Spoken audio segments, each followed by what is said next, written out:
Hello and welcome to this video lecture series. जैसे कि हमारी सीरीज़ अभी चल रही है तो उसमें हमने शुरुआत की थी वाइट बॉक्स टेस्टिंग। जब हमने शुरू किया तो हमने कंट्रोल फ्लो टेस्टिंग से शुरू किया था।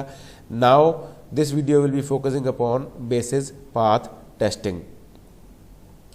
Right, control flow testing can not be complete without the presentation of structured testing that is known as basis path testing। बाज़ जगह पे बेसिस पाथ टेस्टिंग को कंट्रोल फ्लो टेस्टिंग का पार्ट समझा जाता है, बाज़ जगह पे इसको उसका सेपरेट एंटिटी के तौर पे भी ट्रीट किया जाता है।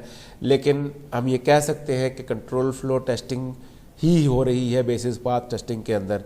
ठीक है, जैसे जैसे आपके पास ब्रांचेस बढ़ती हैं, इफ एल्स वगैरह या लूप्स बढ़ते हैं आपके पास, तो आपके पास नंबर ऑफ़ पाथ्स जो है वो एक्सपोनेंशियली इंक्रीज़ कर जाते हैं। ठीक है, it quickly becomes impractical to test them all. जब आपके पास नंबर ऑफ़ पाथ्स बहुत ज़्यादा इंक्रीज़ कर जाते हैं तो उनको टेस्ट करना बहुत हमारे लिए जो है ना इम्प्रैक्टिकल होता है। जैसे कि हमने कंट्रोल फ्लो टेस्टिंग के अंदर पाथ टेस्टिंग के अंदर चेकआउट किया था कि लेवल 6 टेस्टिंग जो थी आपकी वो 100% पाथ कवरेज नहीं कर रही थी, वो लूप के ऊपर फोकस कर रही थी और सिर्फ 6 टेस्टों के ऊपर वो काम कर रही थी।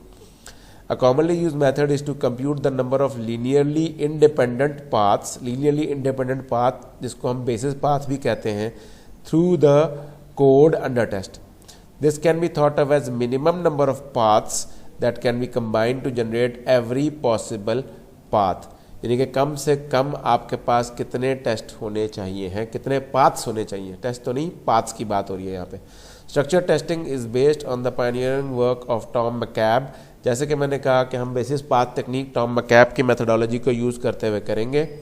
It use an analysis of the topology of control flow graph to identify the test cases. तो मैकैब जो है वो बेसिकली आपकी नेटवर्क टोपोलॉजी को यूज़ करता है कंट्रोल फ्लो ग्राफ के ऊपर और उससे आपके पास टेस्ट केसेस आइडेंटिफाई करता है। उसके पास एक अपनी टेक्निक है, वो हम आगे कंटिन्यू करेंगे। तो जब हम स्ट्रक्चर टेस्टिंग की बात करते हैं या बेसिस पाथ टेस्टिंग की बात करते हैं तो उसमें कौन कौन से स्टेप्स हैं। पहला स्टेप तो ये है कि आपने drive control flow graph from the software module, यानी कि आपको जो कोड या सूडो कोड या एल्गोरिदम गिवन है उससे आप बनाते हैं एक कंट्रोल फ्लो ग्राफ। दूसरा स्टेप है कि जो आपके पास कंट्रोल फ्लो ग्राफ बन गया है उससे आप निकालते हैं साइक्लोमेटिक कॉम्प्लेक्सिटी, और फिर जब साइक्लोमेटिक कॉम्प्लेक्सिटी आपकी निकल आती है तो फिर आप select a set of C basis paths के कितने आपके पास पाथ्स बन रहे हैं, और पाथ्स बनाने के बाद आप टेस्ट केस बनाएंगे। तो जनरली हम क्या करते हैं कि 3 और 4 को कंबाइन करके एक साथ लिख रहे होते हैं, यानी कि टेस्ट केसेस के साथ ही हम बेसिस पाथ्स को भी मेंशन कर रहे होते हैं, following the technique that has been Tom McCabe technique. ठीक है, and then we can carry forward upon execution of these test, जो हमारे इसके नेक्स्ट स्टेज होती है। So that's it for this lecture. Thank you very much.